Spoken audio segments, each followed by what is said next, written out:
നാളെ മുതൽ നമ്മുടെ സംസ്ഥാനം സമ്പൂർണ്ണ അടച്ചിടലിലേക്കാണ് നീങ്ങുന്നത്. എല്ലാ നിയന്ത്രണങ്ങളും കേൾക്കുന്നില്ല.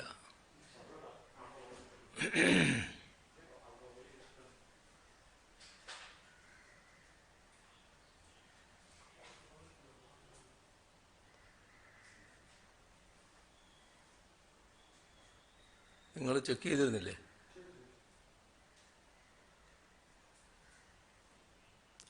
നാളെ മുതൽ സംസ്ഥാനം സമ്പൂർണ്ണ അടച്ചിടലിലേക്ക് നീങ്ങുകയാണ്.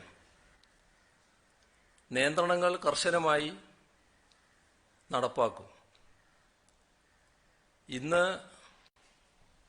38,460 പേർക്കാണ് കോവിഡ് സ്ഥിരീകരിച്ചത്.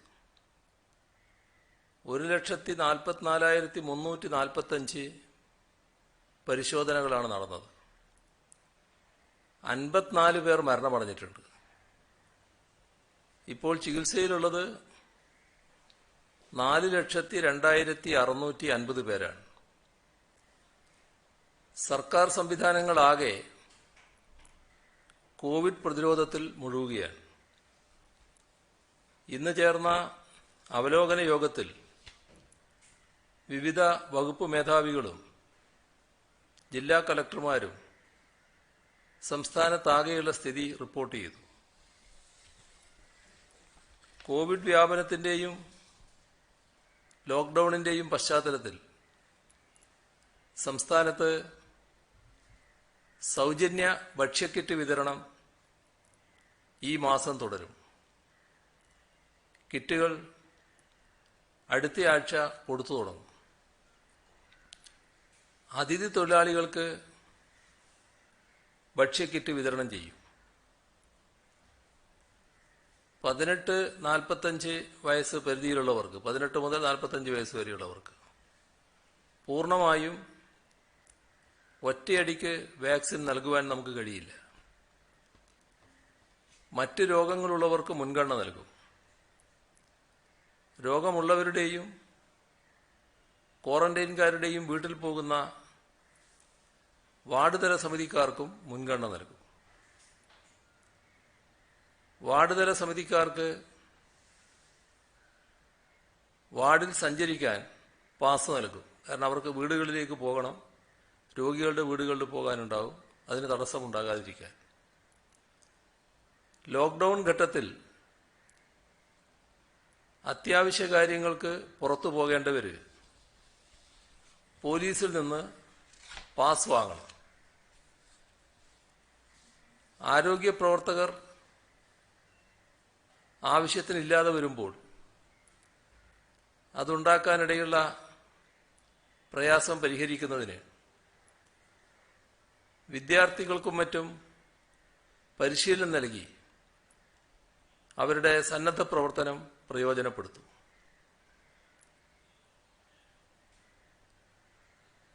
മറ്റ് സംസ്ഥാനങ്ങളിൽ നിന്ന് യാത്ര ചെയ്തു വരുന്നവർ, കേരളത്തിന് പുറത്തു നിന്ന് യാത്ര ചെയ്തു വരുന്നവർ കോവിഡ് ജാഗ്രതാ പോർട്ടലിൽ രജിസ്റ്റർ ചെയ്യണം. അത് നിർബന്ധമാണ്. അങ്ങനെ രജിസ്റ്റർ ചെയ്തില്ലെങ്കിൽ അവർ സ്വന്തം ചെലവിൽ 14 ദിവസം ക്വാറന്റൈനിൽ കഴിയണം. ലോക്ക്ഡൌൺ കാലത്ത് തട്ടുകടകൾ തുറക്കരുത്. വാഹന റിപ്പയർ വർക്ക്ഷോപ്പ് ആഴ്ചയുടെ അവസാനം 2 ദിവസം തുറക്കാം.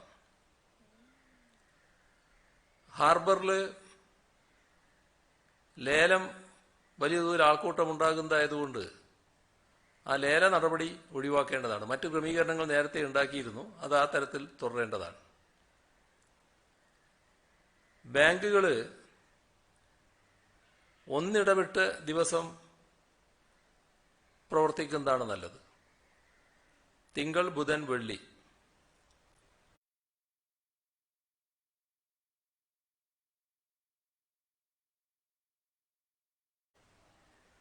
വാർ റൂമിൽ വിവരം ലഭ്യമാക്കാനുള്ള സംവിധാനം ഒരുക്കും.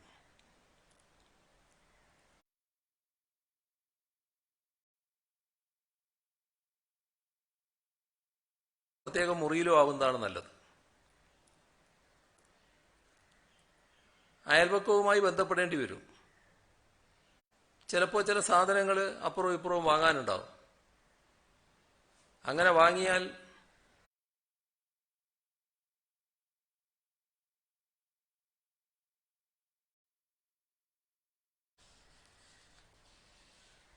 രാജ്യത്താകെ കോവിഡ് വ്യാപനം അതിരൂക്ഷമായി തുടരുകയാണ്.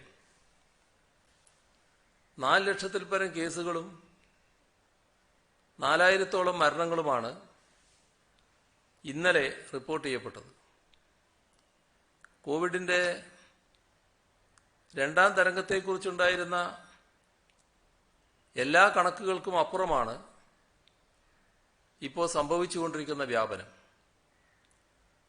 ദേശീയതല വിദഗ്ധ സമിതികൾ ഉൾപ്പെടെ പരമാവധി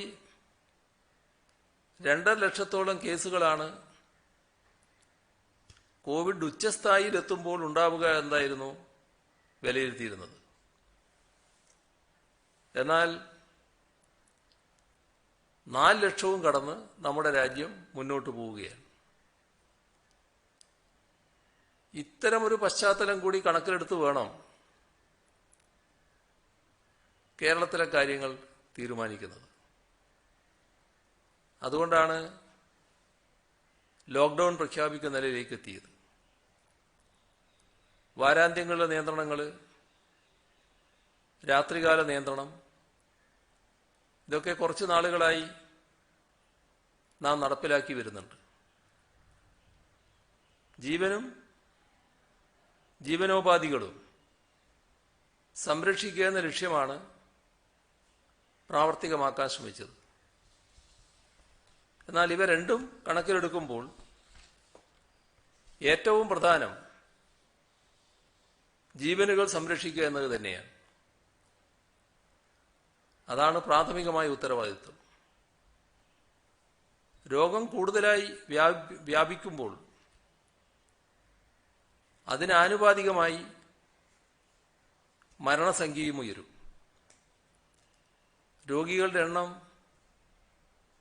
നമ്മുടെ നാട്ടിലെ ആരോഗ്യ സംവിധാനങ്ങൾക്ക് കൈകാര്യം ചെയ്യാൻ സാധിക്കുന്നതിലും അധികമായാൽ വലിയ വിപത്താകും സംഭവിക്കുക. അത്തരമൊരു സാഹചര്യം ഉരുത്തിരിയുന്നത് ഒഴിവാക്കാനാണ് ലോക്ക്ഡൌണിലൂടെ ശ്രമിക്കുന്നത്. കേരളത്തിലെ ഉയർന്ന ജനസാന്ദ്രത കണക്കിലെടുക്കുമ്പോൾ ജനങ്ങൾ തമ്മിലുള്ള സമ്പർക്കം കുറക്കാൻ ലോക്ക്ഡൌൺ പോലെ ഫലപ്രദമായ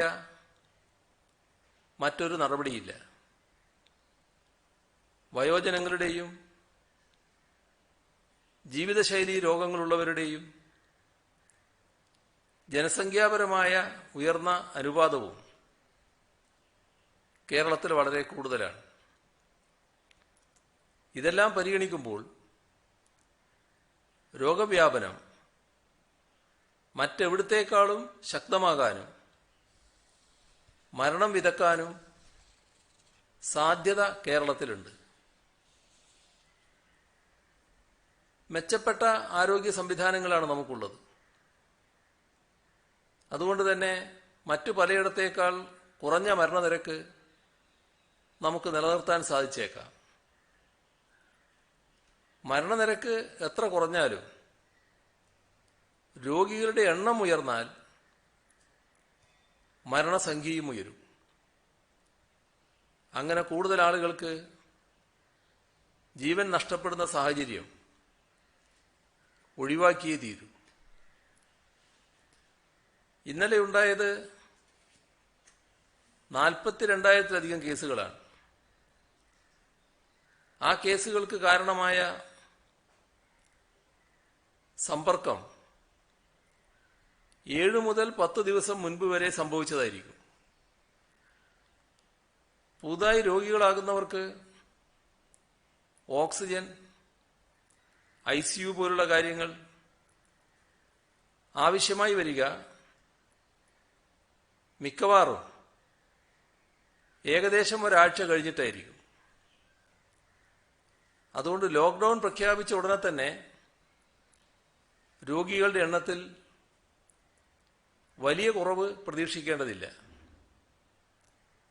ഒരാഴ്ചയിൽ കൂടുതൽ സമയം ലോക്ക്ഡൗണിന്റെ ഗുണഫലം കാണുന്നതിനായി എടുക്കും. ലോക്ക്ഡൗണിനപ്പുറമുള്ള നിയന്ത്രണമാണ് ഓരോരുത്തരും പാലിക്കേണ്ടത്. ലോക്ക്ഡൗൺ സംബന്ധിച്ച് സർക്കാർ പുറപ്പെടുവിച്ച നിർദ്ദേശങ്ങൾ കർശനമായി നടപ്പിലാക്കാൻ പോലീസ് നടപടി സ്വീകരിച്ചു കഴിഞ്ഞു.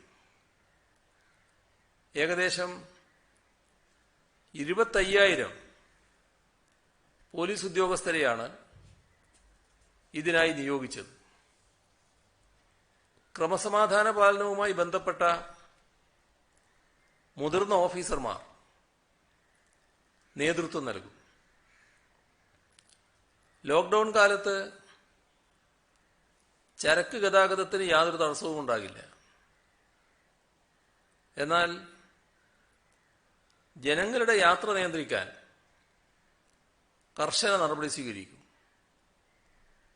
ലോക്ക്ഡൗൺ കാലത്ത് ചെയ്യാവുന്നതും ചെയ്യാൻ പാടില്ലാത്തതുമായ കാര്യങ്ങൾ പോലീസിന്റെ സാമൂഹ്യ മാധ്യമ അക്കൗണ്ടുകളിലൂടെ പ്രചരിപ്പിക്കും. ലോക്ക്ഡൗൺ നിയന്ത്രണങ്ങൾ നടപ്പാക്കുന്നത് പൊതുജനങ്ങളുടെ ക്ഷേമവും സുരക്ഷയും ഉറപ്പാക്കുന്നതിന് വേണ്ടിയാണ്.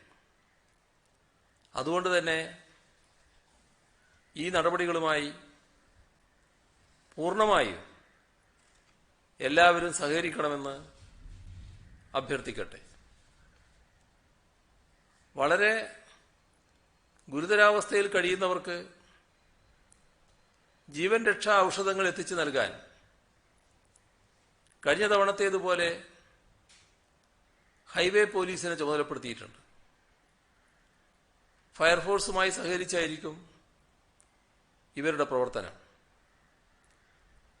ദക്ഷിണമേഖല IG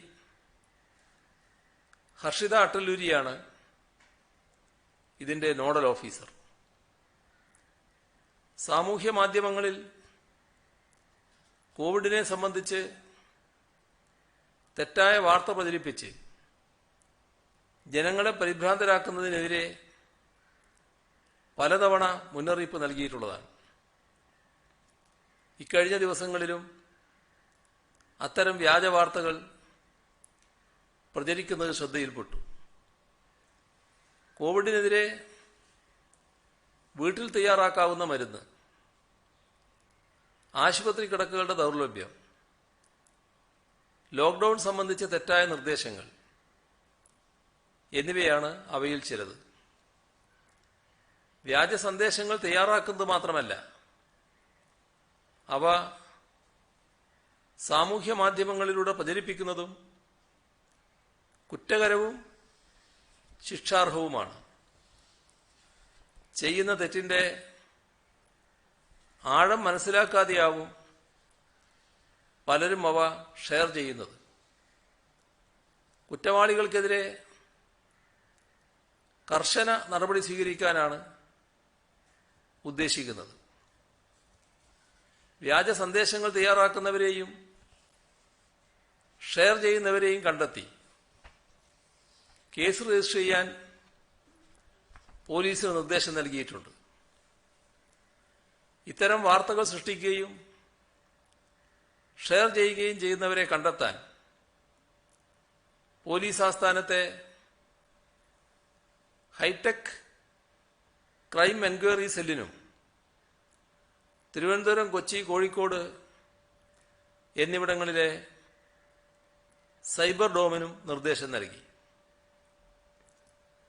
ജില്ല വിട്ട് യാത്ര ചെയ്യുന്നതിന് പാസ് വാങ്ങണമെന്ന് ഇത്തവണ നിർദ്ദേശം നൽകിയിട്ടില്ല.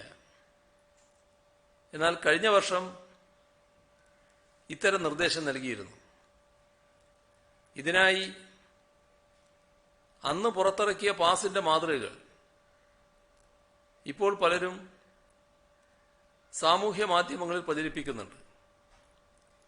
തെറ്റിദ്ധാരണാജനകമായ ഇത്തരം വാർത്തകൾ പ്രചരിപ്പിക്കുന്നവർക്കെതിരെ കേസ് രജിസ്റ്റർ ചെയ്യും. അന്തർജില്ലാ യാത്രകൾ പരമാവധി ഒഴിവാക്കുകയാണ് ഉചിതം. ഒഴിവാക്കാനാകാത്ത സാഹചര്യങ്ങളിൽ യാത്ര ചെയ്യുന്നവർ പേരും മറ്റു വിവരങ്ങളും യാത്രയുടെ ഉദ്ദേശവും ഉൾപ്പെടുത്തി തയ്യാറാക്കിയ സത്യവാങ്മൂലം കയ്യിൽ കരുതണം. വിവാഹം, മരണാനന്തര ചടങ്ങുകൾ, വളരെ അടുത്ത രോഗിയായ ബന്ധുവിനെ സന്ദർശിക്കൽ, ഒരു രോഗിയെ ഒരു സ്ഥലത്ത് നിന്ന് മറ്റൊരിടത്തേക്ക് കൊണ്ടുപോകാൻ, ഇത്തരത്തിലുള്ള തികച്ചും ഒഴിച്ചുകൂടാനാകാത്ത കാര്യങ്ങൾക്ക് മാത്രമേ ജില്ല വിട്ടുള്ള യാത്ര അനുവദിക്കൂ. മരണാനന്തര ചടങ്ങുകൾ, നേരത്തെ നിശ്ചയിച്ച വിവാഹം എന്നിവയ്ക്ക് കാർമ്മികത്വം വഹിക്കേണ്ട പുരോഹിതന്മാർക്ക് ജില്ല വിട്ട് യാത്ര ചെയ്യുന്നതിനും തിരിച്ചു പോകുന്നതിനും നിയന്ത്രണമില്ല. സ്വയം തയ്യാറാക്കിയ സത്യപ്രസ്താവന, തിരിച്ചറിയൽ കാർഡ്, ക്ഷണക്കത്ത് എന്നിവ അവർ കയ്യിൽ കരുതേണ്ടതാണ്. അതിഥി തൊഴിലാളികളുടെ ജോലിയും വരുമാനവും നഷ്ടപ്പെടുത്തരുതെന്ന കണക്കുകൂട്ടലിലാണ് നിർമ്മാണ പ്രവർത്തനങ്ങൾ തുടരാൻ അനുമതി നൽകിയിട്ടുള്ളത്. അതിഥി തൊഴിലാളികൾ കോവിഡ് ബാധിതരല്ലെന്ന് ഉറപ്പാക്കി അവർക്ക് നിർമ്മാണ സ്ഥലത്ത് തന്നെ താമസ സൗകര്യവും ഭക്ഷണവും നൽകേണ്ട ബാധ്യത കരാറുകാരന് അല്ലെങ്കിൽ കെട്ടിട ഉടമസ്ഥന് ഉണ്ട്. അതിന് സാധിക്കാത്ത പക്ഷം അവർക്ക് യാത്രാ സൗകര്യം ഒരുക്കി നൽകേണ്ടതാണ്. ചിട്ടിത്തവണ പിരിക്കാനും കടം നൽകിയ പണത്തിന്റെ മാസത്തവണ വാങ്ങാനുമായി ധനകാര്യ സ്ഥാപനങ്ങളുടെ പ്രതിനിധികൾ വീടുകൾ സന്ദർശിക്കുന്നത് ശ്രദ്ധയിൽപ്പെട്ടിട്ടുണ്ട്. ഇത്തരം സന്ദർശനങ്ങൾ ലോക്ക്ഡൌൺ അവസാനിക്കുന്നതുവരെ ഒഴിവാക്കേണ്ടതാണ്. കഴിഞ്ഞ 24 മണിക്കൂറിനുള്ളിൽ സംസ്ഥാനത്ത് മാസ്ക് ധരിക്കാത്ത 22,325 പേർക്കെതിരെ കേസ് രജിസ്റ്റർ ചെയ്തു. സാമൂഹ്യ അകലം പാലിക്കാത്തതിന് 12,684 പേർക്കെതിരെയും നിയമ നടപടി സ്വീകരിച്ചു. പിഴയായി 64,59,650 രൂപയാണ് ഇക്കഴിഞ്ഞ ദിവസം ഈടാക്കിയത്. വികേന്ദ്രീകൃതമായ സാമൂഹ്യ ആരോഗ്യ സുരക്ഷാ സംവിധാനത്തിലൂടെ പാർശ്വവൽകൃത ജനവിഭാഗങ്ങളുടെ സുരക്ഷ ഉറപ്പുവരുത്താനുള്ള ശ്രമങ്ങൾ സർക്കാർ നടത്തിവരുന്നുണ്ട്. വയോജനങ്ങൾ, ആദിവാസി വിഭാഗങ്ങൾ, ട്രാൻസ്ജെൻഡറുകൾ, ഭിന്നശേഷി വിഭാഗക്കാർ തുടങ്ങിയവരുടെ സുരക്ഷയ്ക്കായി പ്രത്യേക ഊന്നൽ നൽകേണ്ടതുണ്ട്. ആ പ്രവർത്തനങ്ങൾ കൂടുതൽ ഊർജ്ജസ്വലമാക്കാനാണ് ശ്രമിക്കുന്നത്.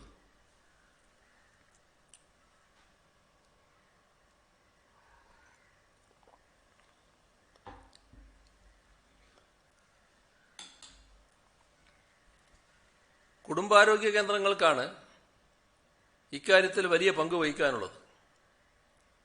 ആർദ്രം പദ്ധതിയുടെ ഭാഗമായി 500-ൽ പരം പ്രാഥമിക ആരോഗ്യ കേന്ദ്രങ്ങളാണ്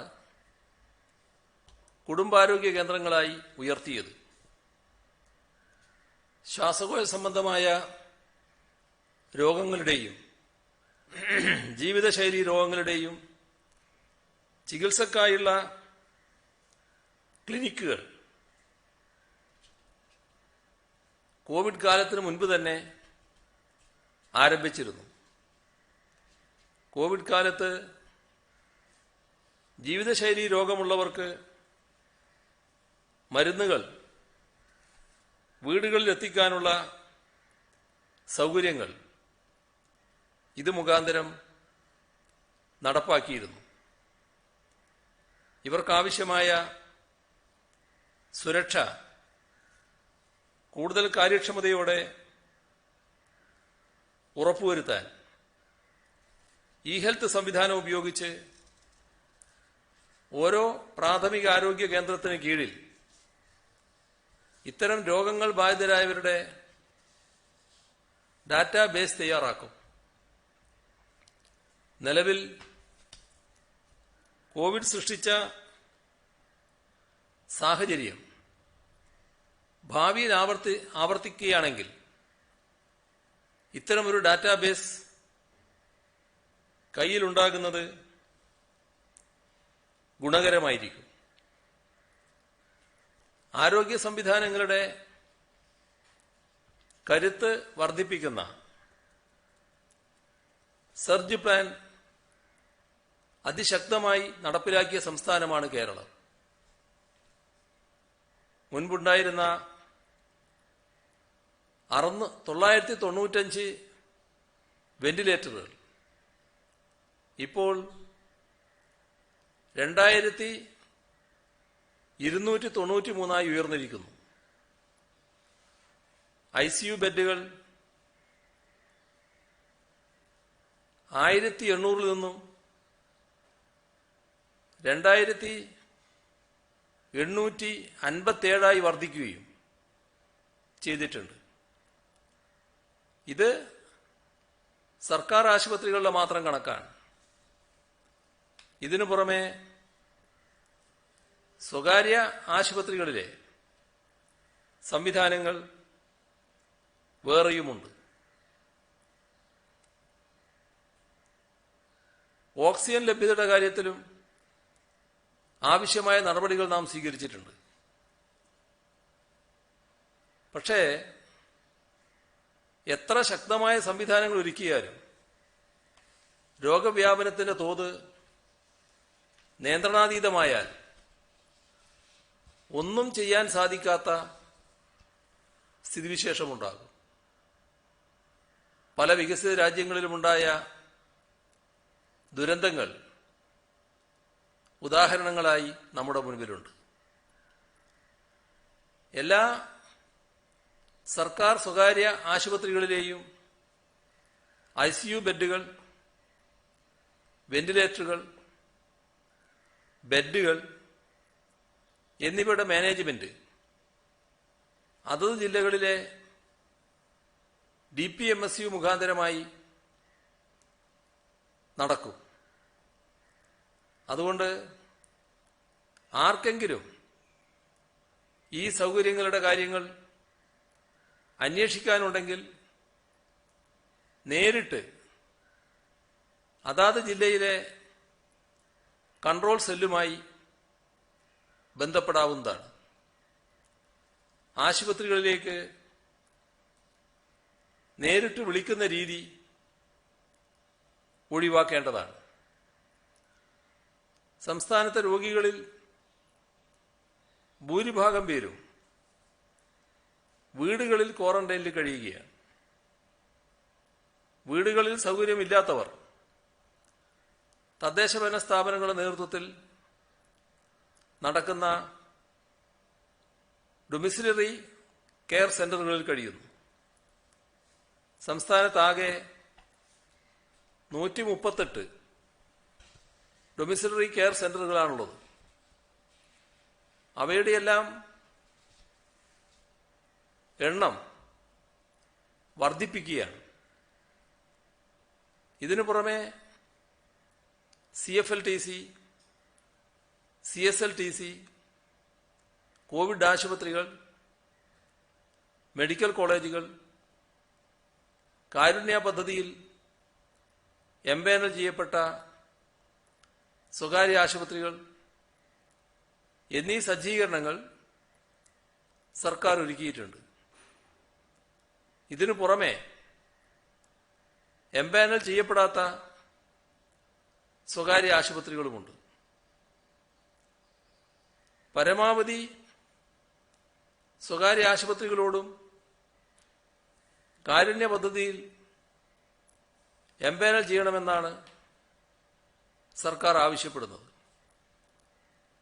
മികച്ച പ്രതികരണമാണ് അക്കാര്യത്തിൽ ഇതുവരെ സ്വകാര്യ ആശുപത്രികളിൽ നിന്ന് ഉണ്ടായിട്ടുള്ളത്. രണ്ടാമത്തെ കോവിഡ് തരംഗത്തിന്റെ ആരംഭത്തിൽ കാരുണ്യ പദ്ധതിയുടെ ഭാഗമായി 106 ആശുപത്രികളാണ് ഉണ്ടായിരുന്നത്. കുറഞ്ഞ സമയത്തിനുള്ളിൽ അത് 165 ആശുപത്രികളായി വർദ്ധിച്ചിട്ടുണ്ട്. അതിന്റെ ഭാഗമായി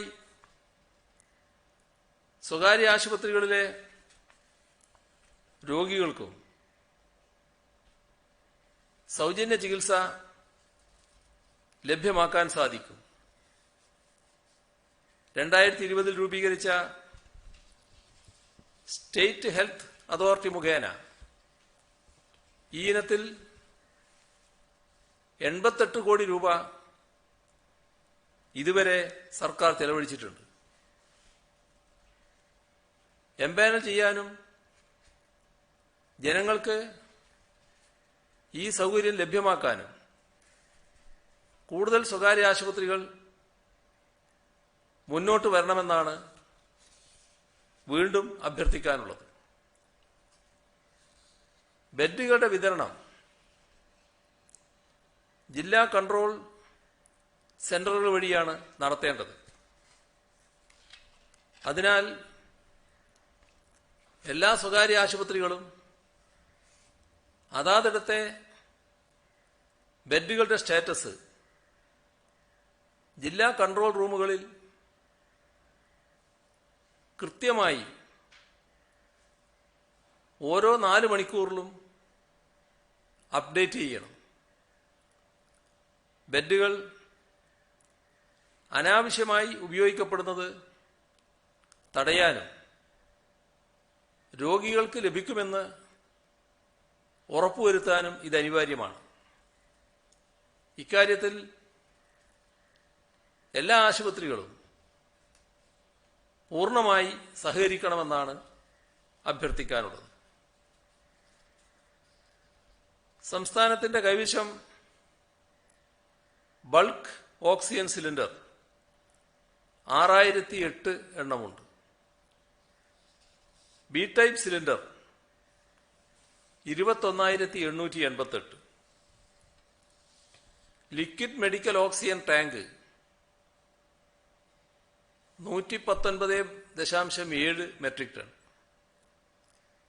ശരാശരി ഉപയോഗം 111.49 മെട്രിക് ടൺ. സംസ്ഥാനത്തിന്റെ കൈവശം നിലവിൽ 220.09 മെട്രിക് ടൺ ഓക്സിജനുണ്ട്. ലിക്വിഡ് ഓക്സിജൻ സ്റ്റോറേജ് നിലവിൽ 8 സർക്കാർ മെഡിക്കൽ കോളേജിലും നിലവിലുണ്ട്.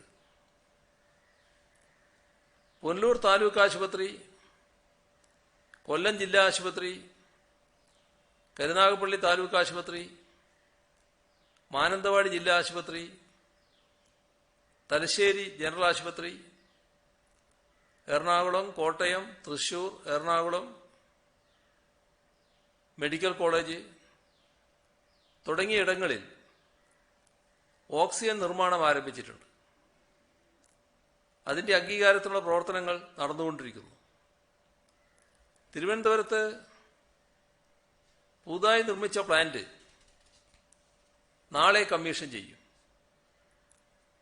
9 യൂണിറ്റുകൾക്കുള്ള അംഗീകാരം ലഭിച്ചിട്ടുണ്ട്. 38 യൂണിറ്റുകൾക്ക് അംഗീകാരത്തിനുള്ള പ്രവർത്തനങ്ങൾ നടക്കുന്നു. ഈ സമയം ആവർത്തിച്ച് അഭ്യർത്ഥിക്കാനുള്ള ചില കാര്യങ്ങളുണ്ട്. നേരത്തെ പറഞ്ഞത് തന്നെയാണ്, ഇടയ്ക്കിടെ സോപ്പിട്ട് കൈകൾ കഴുകുന്നത് ശീലമാക്കണം. പുറത്തുപോയി വരുന്നവർ കുട്ടികളുമായി ഇടപഴകുന്നത് ഒഴിവാക്കണം. പൊതു ഇടങ്ങളിൽ ഇടപഴകുന്നത് ഒഴിവാക്കണം. അയൽപക്കക്കാരുമായി ഇടപഴകുന്നത് കുറക്കണം. കേരളത്തെ അപകീർത്തിപ്പെടുത്താൻ നിരവധി നീക്കങ്ങൾ നടക്കുന്നുണ്ട്. അതിലൊന്നാണ് വാക്സിൻ ഇറക്കുന്നത് കൂലിത്തർക്കം ഉന്നയിച്ച് തൊഴിലാളികൾ തടഞ്ഞു എന്ന വ്യാജ പ്രചരണം. നിസ്വാർത്ഥമായി ജോലി ചെയ്യുന്ന തൊഴിലാളികളുടെ മനോവീര്യം കെടുത്താൻ മാത്രമല്ല, കേരളം മോശമായ അവസ്ഥയിലാണ് എന്ന് ചിത്രീകരിക്കാൻ കൂടിയാണ് ഇത് ഉപകരിക്കുക. രാജ്യം നേരിടുന്ന ഗുരുതര സാഹചര്യം അറിയാവുന്നവരാണ് നമ്മൾ. ഈ മഹാമാരിയുടെ ആക്രമണത്തിൽ നിന്ന് നാടിനെ സംരക്ഷിക്കാൻ സ്വയം മറന്ന് കർമ്മരംഗത്തുള്ളത് ലക്ഷക്കണക്കിന് മനുഷ്യരാണ്. അവർക്ക് എല്ലാ സൗകര്യവും നൽകുക എന്നതാണ് സമൂഹത്തിന്റെ ഉത്തരവാദിത്വം. അതിനിടയിൽ ശ്മശാനത്തിൽ തിരക്ക്, ഓക്സിജൻ കിട്ടുന്നില്ല, മോട്ടോർ സൈക്കിളിൽ ആശുപത്രിയിലേക്ക് കൊണ്ടുപോയി എന്നൊക്കെയുള്ള വാർത്തകൾ ഉദ്യോഗജനകമായി അവതരിപ്പിക്കുന്നത് മാധ്യമങ്ങളും സ്വയം നിയന്ത്രിക്കാൻ തയ്യാറാവണം. പുന്നപ്രയിലെ കോവിഡ് നിരീക്ഷണ കേന്ദ്രത്തിൽ ശ്വാസതടസ്സം അനുഭവപ്പെട്ട കോവിഡ് ബാധിതനെ ആംബുലൻസ് എത്താനുള്ള സമയം പോലും പാഴാക്കാതെ ആശുപത്രിയിലെത്തിച്ച 2 ചെറുപ്പക്കാരുടെ സന്നദ്ധതയാണ് മറ്റൊരു തരത്തിൽ ചിത്രീകരിക്കാൻ ശ്രമമുണ്ടായത്.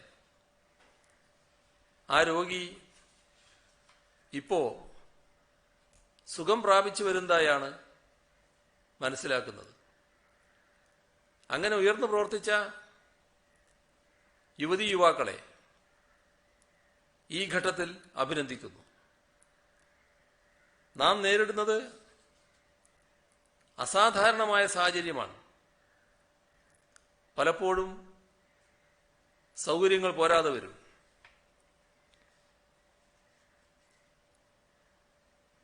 ഒന്നാം തരംഗഘട്ടത്തിലുണ്ടായതുപോലുള്ള സൗകര്യങ്ങൾ ഇപ്പോഴും കിട്ടണമെന്നില്ല. അതുകൊണ്ടാണ് ലഭ്യമായ എല്ലാ ആശുപത്രികളും ആരോഗ്യ പരിപാലന സംവിധാനങ്ങളും കോവിഡ് ചികിത്സക്കായി ഉപയോഗിക്കുന്നതിന് വേണ്ടി ശ്രമിക്കുന്നത്. അതിന് സഹായം നൽകുകയാണ് വേണ്ടത്. ദൗർഭാഗ്യവശാൽ ഈ ദുരന്തം അവസരമാക്കിയെടുക്കാനുള്ള ചില ശ്രമങ്ങൾ ഉണ്ടാകുന്നുണ്ട്.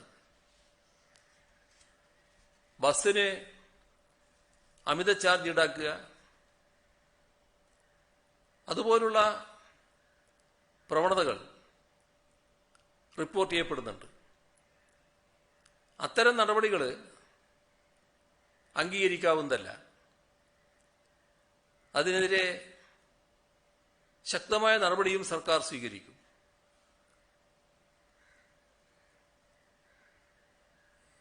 ഇക്കൂട്ടത്തിൽ പറയാനുള്ള മറ്റൊരു കാര്യം, റീബിൽഡ് കേരള ഇനീഷ്യേറ്റീവിന്റെ ഭാഗമായ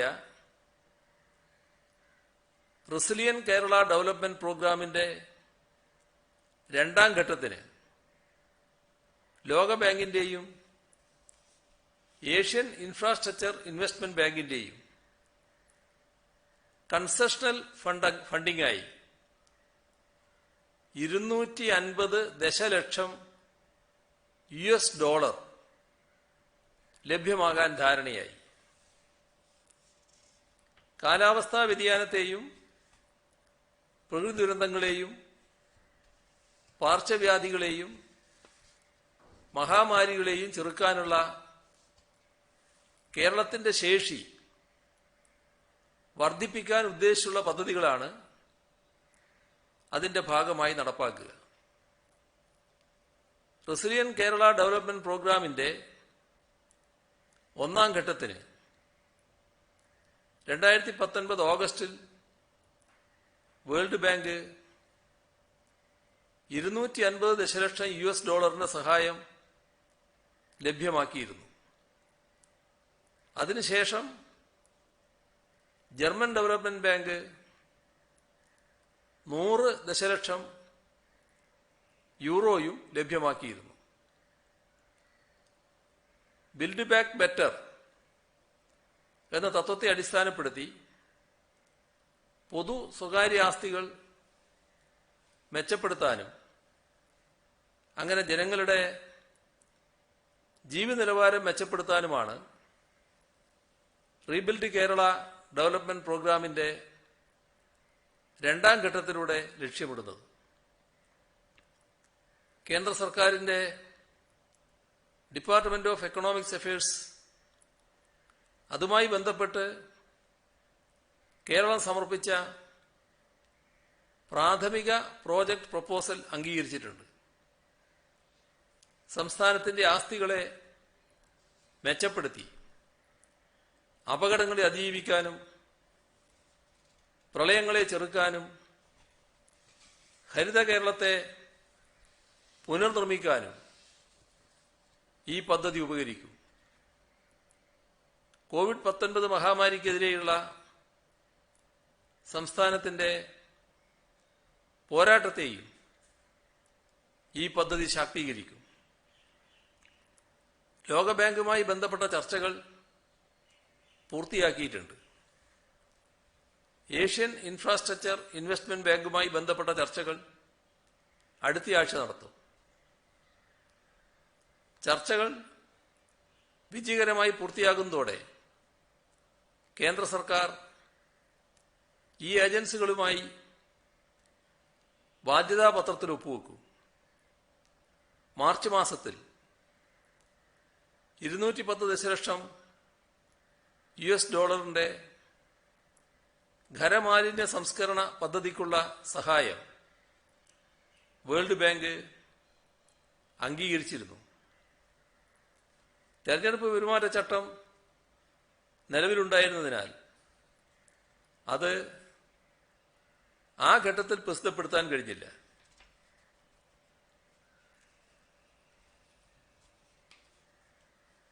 ഇടിമിന്നൽ കൂടുതലായി ഉണ്ടാകുന്ന മാസമാണ് ഇത്. കേരളത്തിൽ ഇടിമിന്നലും ശക്തമായ കാറ്റും തുടരുന്ന സാഹചര്യത്തിൽ പൊതുജനങ്ങളും ബന്ധപ്പെട്ട എല്ലാവരും പ്രത്യേക ജാഗ്രത പാലിക്കണം. ഇടിമിന്നൽ ഉണ്ടാക്കുന്ന സമയങ്ങളിൽ തുറന്ന സ്ഥലങ്ങളിലും മരച്ചുവട്ടിലും ടെറസിലും നിൽക്കുന്നത് ഒഴിവാക്കുക. ഇടിമിന്നൽ ഉണ്ടാകുന്ന സമയം വൈദ്യുത ഉപകരണങ്ങൾ ഉപയോഗിക്കാതിരിക്കുക. ദുരിതാശ്വാസ നിധിയിലേക്കുള്ള സഹായം പ്രവഹിക്കുകയാണ്. ഏഷ്യാനെറ്റ് കേബിൾ വിഷൻ ACV സംസ്ഥാന ദുരന്ത പ്രതിരോധ നിധിയിലേക്ക് 25 ലക്ഷം രൂപയുടെ ചെക്ക് കൈമാറിയിട്ടുണ്ട്. കോട്ടച്ചേരി സർവീസ് സഹകരണ ബാങ്ക് ജീവനക്കാരുടെ വിഹിതം ഉൾപ്പെടെ 11,66,702 രൂപ. കോഡൂർ സർവീസ് സഹകരണ ബാങ്ക് ജീവനക്കാരുടെ വിഹിതം ഉൾപ്പെടെ 11,69,000 രൂപ. Account general office employees cooperative credit society 10 ലക്ഷം രൂപ.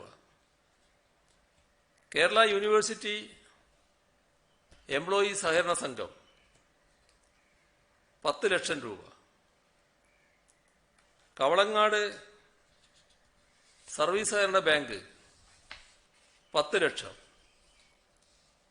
ചിറക്കൽ സർവീസ് സഹകരണ ബാങ്ക് 10 ലക്ഷം.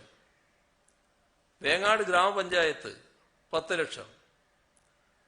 പിണറായി സർവീസ് സഹകരണ ബാങ്ക് 10 ലക്ഷം. ധർമ്മടം സർവീസ് സഹകരണ ബാങ്ക് 10 ലക്ഷം. മടിക്കൈ സർവീസ് സഹകരണ ബാങ്ക് 5,78,000 രൂപ. മയിൽ സർവീസ് സഹകരണ ബാങ്ക് 10 ലക്ഷം. തിരുവനന്തപുരം ഉള്ളൂർ സർവീസ് സഹകരണ ബാങ്ക് 7 ലക്ഷം. കരുനാഗപ്പള്ളി സർവീസ് സഹകരണ ബാങ്ക് 7 ലക്ഷം. വള്ളിവട്ടം സർവീസ് സഹകരണ ബാങ്ക് ജീവനക്കാരുടെ വീതം ഉൾപ്പെടെ 7,71,995 രൂപ. ഏങ്ങണ്ടിയൂർ ഫാർമേഴ്സ് സർവീസ് സഹകരണ ബാങ്ക് ജീവനക്കാരുടെ വീതം ഉൾപ്പെടെ 7,38,105 രൂപ. ചെങ്ങളായി സർവീസ് സഹകരണ ബാങ്ക് 7,37,504. അഞ്ചരക്കണ്ടി ഗ്രാമപഞ്ചായത്ത് 5 ലക്ഷം. തൃശൂർ പാണഞ്ചേരി സർവീസ് സഹകരണ ബാങ്ക് 5 ലക്ഷം. കേരള സംസ്ഥാന സർവീസ് പെൻഷനേഴ്സ് യൂണിയൻ തിരുവനന്തപുരം ജില്ല 5 ലക്ഷം. പിണറായി AKG മെമ്മോറിയൽ GHSS ജീവനക്കാർ ആദ്യ ഗഡുവായി 5,16,346 രൂപ. കടകംപള്ളി സർവീസ് സഹകരണ ബാങ്ക് 5 ലക്ഷം. മാറാക്കര സർവീസ് സഹകരണ ബാങ്ക് 5 ലക്ഷം. അഖിലേന്ത്യാ ജനാധിപത്യ മഹിളാ അസോസിയേഷൻ പയ്യന്നൂർ ഏരിയ കമ്മിറ്റി 2,06,050 രൂപ. ഹരിപ്പാട് സർവീസ് സഹകരണ ബാങ്ക് ആദ്യ ഗഡു 2 ലക്ഷം. GHSS പാലയാട് ഹയർ സെക്കൻഡറി വിഭാഗം ജീവനക്കാർ 2,27,708 രൂപ. RIT എഞ്ചിനീയറിംഗ് കോളേജിലെ മുൻകാല SFI പ്രവർത്തകരുടെ കൂട്ടായ്മ 2,02,199 രൂപ. സ്വാമി കൃഷ്ണാനന്ദ ഭാരതി പയ്യന്നൂർ 1 ലക്ഷം. വിരമിച്ച അസിസ്റ്റന്റ് എഞ്ചിനീയർ രാമകൃഷ്ണൻ തൃശൂർ 1 ലക്ഷം. ഒഞ്ചിയം രക്തസാക്ഷി ദിനാചരണത്തിന്റെ ഭാഗമായി സംഘടിപ്പിച്ച വാക്സിൻ ചാലഞ്ചിലൂടെ CPIM ഒഞ്ചിയം ഏരിയ കമ്മിറ്റി സമാഹരിച്ച 1 ലക്ഷം. പുരോഗമന കലാസാഹിത്യ സംഘം പാലക്കാട് ജില്ലാ പ്രസിഡന്റായ ഡോക്ടർ CP ചിത്രഭാനു 1 ലക്ഷം. ജയദേവൻ മാസ്റ്റർ സ്മാരക പെയിൻ ആൻഡ് പാലിയേറ്റീവ് സൊസൈറ്റി 1 ലക്ഷം. Sreenarayana Guru open university vice chancellor doctor Mubarak Pasha 1 ലക്ഷം. ഗുരുവായൂരപ്പൻ കോളേജിൽ നിന്ന് വിരമിച്ച ഡോക്ടർ NE രാജീവൻ 1 ലക്ഷം. Prosecution additional director general advocate Suresh Babu Thomas 1 ലക്ഷം. യുവധാര ചെമ്മരശ്ശേരിപ്പാറയും DYFI ചെമ്മരശ്ശേരിപ്പാറ യൂണിറ്റും ചേർന്ന് 70,040 രൂപ. Senior citizens friends welfare association സംസ്ഥാന കമ്മിറ്റി ആദ്യ ഗഡു 50,000 രൂപ. തിരുവനന്തപുരം ജില്ലാ സ്പോർട്സ് കൗൺസിൽ 50,000. സംസ്ഥാന ബാലാവകാശ commission chairman advocate Manoj Kumar KV 50,000. പാറപ്പുറം ജൂനിയർ ബേസിക് സ്കൂളിലെ പ്രധാന അധ്യാപിക ഷീജ ഗംഗാധരൻ 20,000. NGO യൂണിയൻ മുൻ സംസ്ഥാന പ്രസിഡന്റ് VM പവിത്രൻ 1 മാസത്തെ പെൻഷൻ തുക 32,000. കേരള സംസ്ഥാന service pensioners union Pappanamcode unit 37,000. Maison foods മാനേജ്മെന്റും ജീവനക്കാരും ചേർന്ന് 20,000. സഖാവ് TP ഹൈദ്രുവിന്റെ കുടുംബം വളാഞ്ചേരി 30,000 രൂപ. CPIM Eruvatti west local secretary KP സതുമാസ്റ്റർ 10,000 രൂപ. Hantex chairman N Ratheendran 10,000. ആലപ്പടമ്പ് രക്തസാക്ഷി മാവിലച്ചെണ്ടൻ നമ്പ്യാരുടെ മകൾ KV പത്മിനി 10,000. ഏലിയ ജോസഫ് പോളും എലോറ അന്നപ്പോളും തൃശൂർ 10,000. PTM എടപ്പാലം എത്തിഖാന ഹൈസ്കൂളിലെ 10ാം ക്ലാസ് വിദ്യാർത്ഥികൾ 51,000. കൊട്ടാരത്ത് അബ്ദുറഹിമാൻ മാസ്റ്റർ വളാഞ്ചേരി 26,620 രൂപ. നൊച്ചാട് തേലക്കരയിൽ ചന്ദ്രൻ 36,000 രൂപ. 10ാം ക്ലാസ് വിദ്യാർത്ഥി അശോക് പി നായർ പട്ടാമ്പി, തനിക്ക് ലഭിക്കുന്ന ഭിന്നശേഷി സ്കോളർഷിപ്പ് തുക 10,080 രൂപ, 10,060 രൂപ. പത്തനംതിട്ട ചുങ്കപ്പാറ ഷെറീഫ് മെഡിക്കൽ സെന്ററിലെ ഡോക്ടർ സാറ ഷാഹുൽ ഹമീദ് 25,000 രൂപ. ചെങ്ങളായി AUP സ്കൂൾ 5ാം ക്ലാസ് വിദ്യാർത്ഥി അനുവിന്ദ ബിജു 1000 രൂപ. നസ്ര സഫ്ഷൽ എരുവട്ടി കൂളൂർ സക്കാത്ത് കിട്ടിയ 5,000 രൂപ.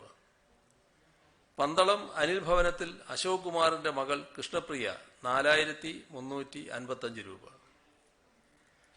സംസ്ഥാന ദുരന്ത പ്രതികാര നിധിയിലേക്ക് കോർപ്പറേറ്റ് സോഷ്യൽ റെസ്പോൺസിബിലിറ്റി ഫണ്ടിൽ നിന്നും സംഭാവന നൽകാവുന്നതാണ്. ദുരന്ത നിവാരണ പ്രവർത്തനങ്ങൾ കോർപ്പറേറ്റ് സോഷ്യൽ റെസ്പോൺസിബിലിറ്റി പ്രകാരം അംഗീകൃത പ്രവർത്തനമാണ് എന്നതിനാൽ കമ്പനികൾക്ക് ഇത് പരിഗണിച്ച് സംഭാവന നൽകാൻ കഴിയും.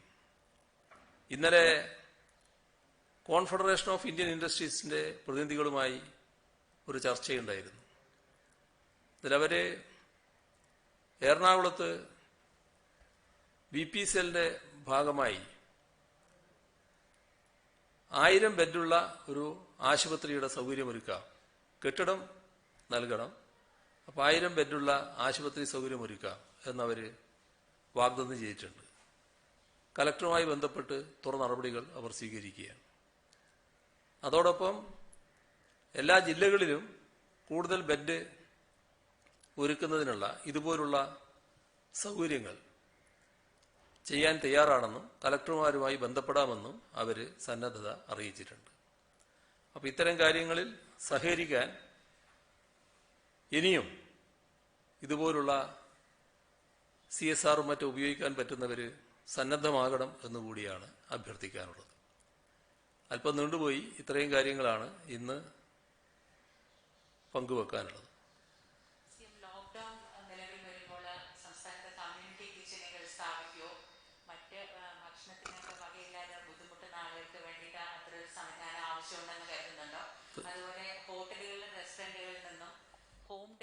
ഭക്ഷണത്തിന് ഹോം ഡെലിവറി അനുവദിക്കുമോ?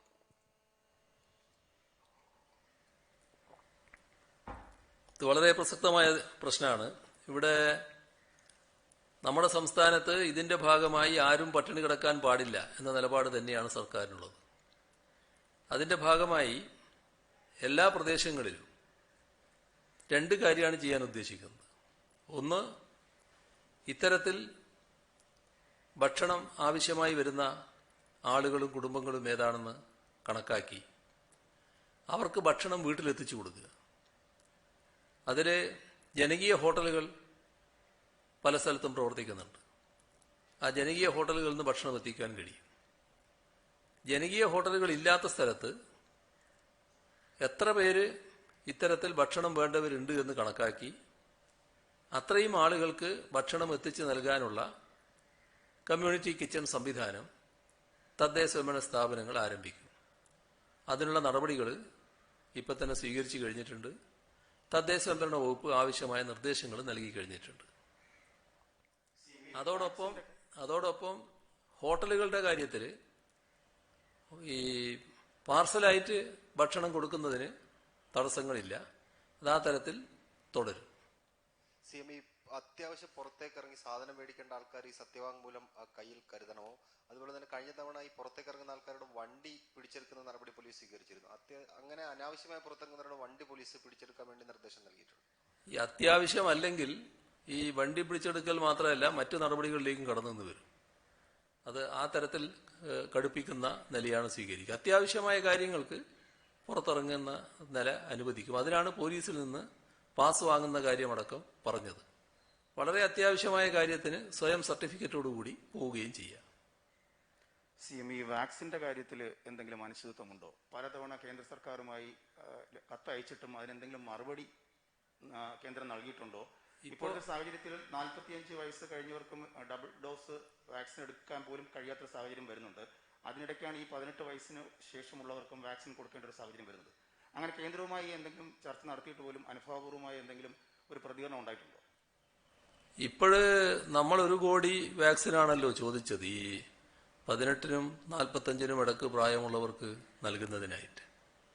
പക്ഷെ ആ കാര്യത്തിൽ നല്ല പുരോഗതി ഉണ്ടായിട്ടില്ല.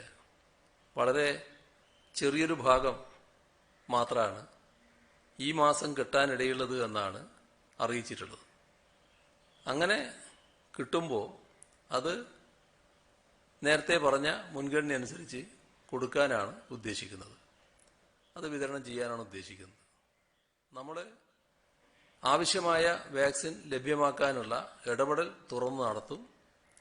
കേന്ദ്ര ഗവൺമെന്റുമായി തുറന്നും ബന്ധപ്പെടും. അത് തീരുമാനിച്ചിട്ടുമുണ്ട്.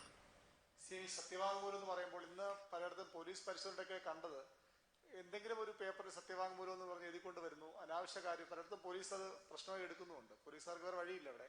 അത് തടയാൻ എന്തെങ്കിലും കൂടുതൽ നടപടി ഉണ്ടാകുമോ?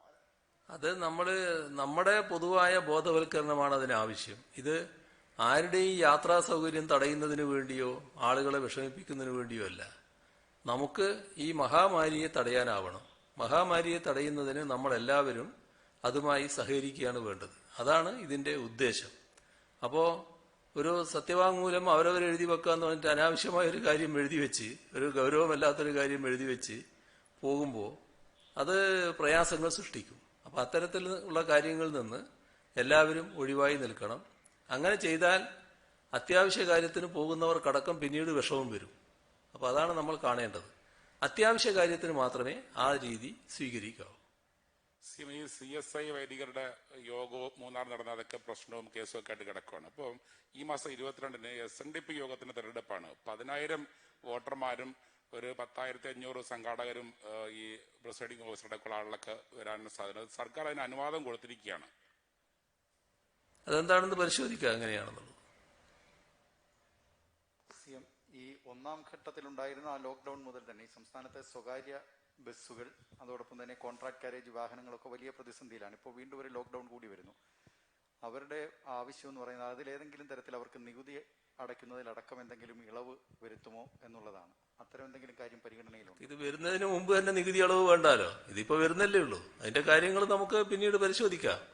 എല്ലാ ഘട്ടത്തിലും അത്തരം ആളുകൾക്ക് സഹായകരമായ നിലപാടാണല്ലോ ഗവൺമെന്റ് എടുത്തിട്ടുള്ളത്.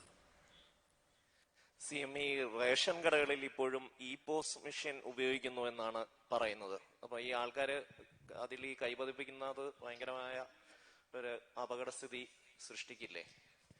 അത് മാനുവലായിട്ട് ചെയ്യാനുള്ള ഒരു സംവിധാനം ഏർപ്പെടുത്തണം എന്നുള്ള ഒരാവശ്യം ഈ റേഷൻ കട ഉടമകൾ പറയുന്നു. അത്തരമൊരു ആവശ്യമുണ്ട്. എന്താണ് ചെയ്യാൻ സാധിക്കുക എന്നുള്ളത് പരിശോധിക്കാം നമുക്ക്. തമിഴ്നാട്ടിലും പശ്ചിമ ബംഗാളിലും ഒക്കെ സത്യപ്രതിജ്ഞ കഴിഞ്ഞു. നമ്മളോടൊപ്പം ജയിച്ച ആളുകളാണ്. നമ്മളവിടെ ഒരു അനക്കവും കാണുന്നില്ല. CM ഒന്നും പറയുന്നില്ല. മന്ത്രിമാരെയൊന്നും കാണുന്നില്ല. അത് പെട്ടെന്ന് തന്നെ ഉണ്ടാവും. അത് സംശയമില്ല. ഇപ്പൊ ലോക്ക്ഡൌണിന്റെ ഈ സമയത്ത് നമ്മൾ ആലോചിക്കണ്ടല്ലോ. അത് കഴിഞ്ഞതിന് ശേഷം പെട്ടെന്ന് തന്നെ ഉണ്ടാവും.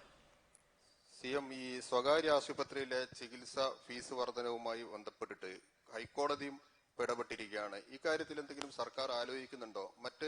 ഒന്ന് ഈ ആശുപത്രിയുടെ ഒരു ഫ്ലോറോ അല്ലെങ്കിൽ ഒരു വിഭാഗമോ സർക്കാർ ഏറ്റെടുക്കുന്നതിനുള്ള എന്തെങ്കിലും ആലോചന നടക്കുന്നുണ്ടോ? ഇതില് ഹൈക്കോടതിയുടെ ഇടപെടൽ ഉണ്ടായിട്ടുണ്ട്. ഹൈക്കോടതി ഇടപെട്ടത് വളരെ സഹായകരവുമായിട്ടുണ്ട്. നമ്മുടെ സംസ്ഥാനത്ത് സ്വകാര്യ ആശുപത്രികൾ വലിയ തോതിൽ ചാർജ് ഈടാക്കരുത് എന്ന താല്പര്യത്തോടെയാണ് ഹൈക്കോടതിയുടെ ഇടപെടൽ വന്നിട്ടുള്ളത്. അക്കാര്യത്തിൽ ഗവൺമെന്റ് ഈടാക്കേണ്ട ചാർജിനെ സംബന്ധിച്ച് തീരുമാനമെടുക്കണം എന്നൊരു നിലപാടാണ് ഹൈക്കോടതി എടുത്തിട്ടുള്ളത്. അതുമായി ബന്ധപ്പെട്ട് തീരുമാനം എടുക്കാൻ പോവുകയാണ്. അതിൽ ആരോഗ്യവകുപ്പ് ഫലപ്രദമായി നീങ്ങിയിട്ടുണ്ട്. ഈ ഏതാനും മണിക്കൂറുകൾ കൊണ്ട് തന്നെ തീരുമാനത്തിന്റെ ശുപാർശകൾ വരുമെന്നാണ് പ്രതീക്ഷിക്കുന്നത്. CM ഈ കാർഷിക ലോണുകളുടെ തിരിച്ചടവിന് എന്തെങ്കിലും മൊറട്ടോറിയം പ്രഖ്യാപിക്കാൻ കഴിയുമോ എന്നുള്ള ഒരാവശ്യം പല ഭാഗങ്ങളിൽ നിന്നും. അല്ല, അത് പല ആവശ്യങ്ങൾ ഉണ്ടാവുമല്ലോ. അതൊക്കെ നമുക്ക് ഒന്നിച്ചെടുക്കാം കാര്യങ്ങൾ. അത്തരം കാര്യങ്ങളൊക്കെ പിന്നീട് എടുക്കാം. ഇപ്പോൾ ഒരു കാര്യം ചെയ്തിട്ടുണ്ട്. ആരും ഈ തവണ പിരിക്കാൻ വേണ്ടി ഈ ഘട്ടത്തിൽ ചെല്ലാൻ പാടില്ല എന്ന് പറഞ്ഞിട്ടുണ്ട്. അത് എല്ലാ ബാങ്കുകൾക്കും ബാധകമായിട്ടുള്ള കാര്യമാണ്. കാര്യത്തിൽ ഈ ലോഡ്ജുള്ള ഹോട്ടലുകൾ എന്നാണ് ഓർഡറിൽ പറയുന്നത്. അപ്പം എല്ലാ ഹോട്ടലുകളും തുറക്കാൻ സമ്മതിക്കുക, അക്കാര്യത്തിലൊരു വ്യക്തത വരേണ്ടതുണ്ട്. ലോഡ്ജുള്ള ഹോട്ടലല്ല, എല്ലാ ഹോട്ടലുകള് ഭക്ഷണം വിതരണം ചെയ്യുന്ന ഹോട്ടലുകൾ തന്നെയാണ് ഉദ്ദേശിക്കുന്നത്. അവിടുന്ന് ഭക്ഷണം പാർസലായിട്ട് കൊണ്ടുപോകുന്നതിന് പറ്റുന്ന നിലയും സ്വീകരിക്കാൻ പറ്റുന്നവരെയാണ് ഉദ്ദേശിക്കുന്നത്. വാങ്ങി ചെയ്യാണ് വേണ്ടത്. CM, ഈ കോവിഡിനെതിരായ പോരാട്ടത്തിൽ മതമോ ജാതിയോ രാഷ്ട്രീയമോ നോക്കാതെ രാജ്യത്തെങ്ങും പോരാടുകയാണല്ലോ. പക്ഷെ കർണാടക എന്നൊരു വാർത്ത വന്നിരിക്കുന്നത് ഒരു BJP MP ഒരു ആശുപത്രിയിൽ കടന്ന് അവിടുത്തെ ഒരു പ്രത്യേക മതവിഭാഗത്തിൽപ്പെട്ട പോരാളികളെ, പ്രത്യേകിച്ചും കോവിഡ് പ്രതിരോധത്തിന് നേതൃത്വം കൊടുക്കുന്നവരെ അവിടുന്ന് ഇറക്കി വിട്ടു എന്നുള്ള ഒരു വാർത്ത വന്നിട്ടുണ്ട്. ഇതിനൊക്കെ എങ്ങനെയാണ് കാണുന്നത്? അല്ല, എന്റെ ശ്രദ്ധയിൽ ആ വാർത്തയില്ല. എന്താണെന്ന് എനിക്കതിനെക്കുറിച്ച് അറിയില്ല എന്താണെന്നുള്ളത്. ഇതൊക്കെ സാധാരണഗതിയിൽ കോവിഡ് പ്രതിരോധം നടത്തിക്കൊണ്ടിരിക്കുക, അതിനാവശ്യമായ ആളുകൾ ഉണ്ടാവുക, ആ പ്രവർത്തനത്തിന്റെ ഭാഗമായി നിൽക്കുക, അവരെ ഇറക്കി വിടുക എന്നൊക്കെ പറയുന്നത് സ്വാഭാവികമായി ഉണ്ടാകുന്നൊരു കാര്യമല്ല. എന്താണെന്ന് അറിഞ്ഞതിന് ശേഷം മാത്രമേ മറ്റു കാര്യങ്ങൾ പറയാൻ പറ്റൂ. അപ്പൊ നമുക്ക് പിന്നീടാവാം ബാക്കി കാര്യങ്ങൾ.